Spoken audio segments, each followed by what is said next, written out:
లోకేష్ నిన్న మాట్లాడుతూ జగన్ పై లోకేష్ విసురులంట.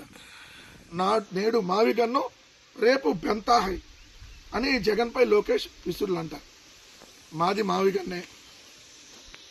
మావిగన్నే మచిలీపట్నం, విజయవాడ, గుంటూరు 110 కిలోమీటర్ల రాజధాని.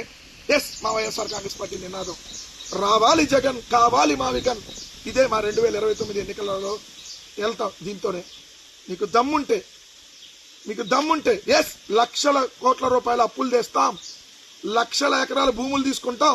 మా ఇష్టం ఎంతైనా ఇచ్చుకుంటాం, ఎంతైనా దోచుకుంటాం అని చెప్పి ఎలక్షన్కి వెళ్ళి నీకు దమ్ముంటే మిస్టర్ బ్లడ్ బుక్ లోకేష్ బెంతాహై.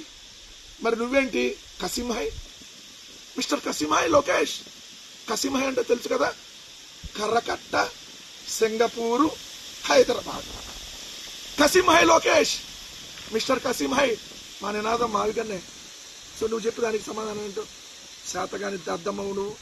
ఏదో అడ్డదారులు ఈరోజు అధికారంలోకి వస్తే పేటరేగిపోతున్నావు. మీ నాన్నని అరెస్ట్ చేస్తే ఢిల్లీ వెళ్ళి అమిత్ షా కాళ్ళు పట్టుకున్నావు. సిగ్గులేని బతుకులు. ఏందా నువ్వు మాట్లాడేది మరి మా మీద? మీ తండ్రిని అరెస్ట్ చేస్తే నిన్ను కూడా అరెస్ట్ చేస్తారని పారిపోయి ఢిల్లీలో దాక్కున్నా పిల్లివు నువ్వు, మిస్టర్ కసింహై లోకేష్. ఢిల్లీ వెళ్ళి అమిత్ షా కాళ్ళు, బూట్లకి దండాలు పెట్టి ఇది మీ బతుకు.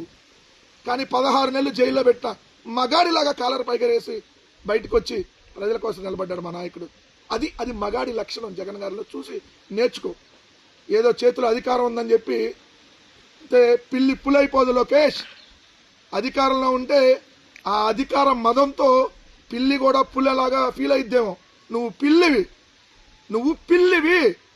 పులిలాగా ఫీల్ అవుతున్నావేమో.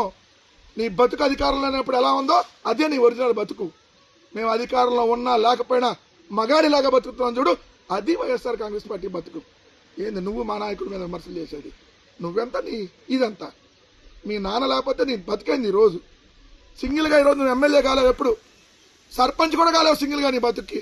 ఏంది నువ్వు మళ్ళీ మా గురించి మాట్లాడేది? మన పార్టీకి తెలుగు యువత, తెలుగు రైతు, తెలుగు మహిళ లాంటి విభాగాలు ఉన్నాయి.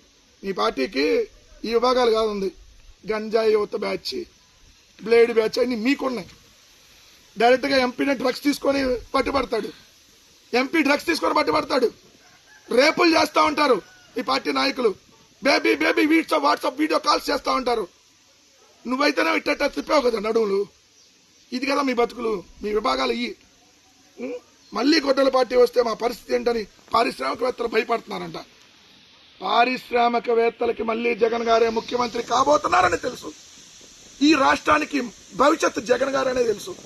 అందుకని వాళ్ళు అంటుంది మేము ఇప్పుడు పెట్టుబడులు పెట్టలేం, మీ ప్రభుత్వంలో దోచుకుంటా ఉన్నారు మా దగ్గర, మీ ప్రభుత్వంలో ఎమ్మెల్యేలకు వాటాలు ఇవ్వాలి, అందుకని మేము జగన్ గారు వచ్చినాకే పెట్టుబడులు పెడతామని చెబుతున్నారు పారిశ్రామికవేత్తలు.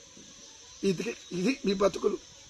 మీ బతుకులు 164 సీట్లు వచ్చినా, పైన మీరే అధికారంలో ఉన్నా, కింద మీరే అధికారంలో ఎడుతున్నా, పారిశ్రామికవేత్తలు జగన్ గారే మళ్ళీ వస్తారని అడుగుతున్నారంట. అది మగాళ్ళంటే, అది జగన్ గారు అని అంటే. రేపొద్దున ఈ రాష్ట్రానికి జగన్ గారు మళ్ళీ ముఖ్యమంత్రి కాబోతున్నారని లోకేష్ కి పారిశ్రామికవేత్తలు చెప్పారు. అందుకనే మన సింగపూర్ కాన్సులేట్కి సంబంధించినటువంటి ప్రతినిధి జగన్ గారిలో ఎందుకు గెలిచాడో మీరే సమాధానం చెప్పాలి దానికి.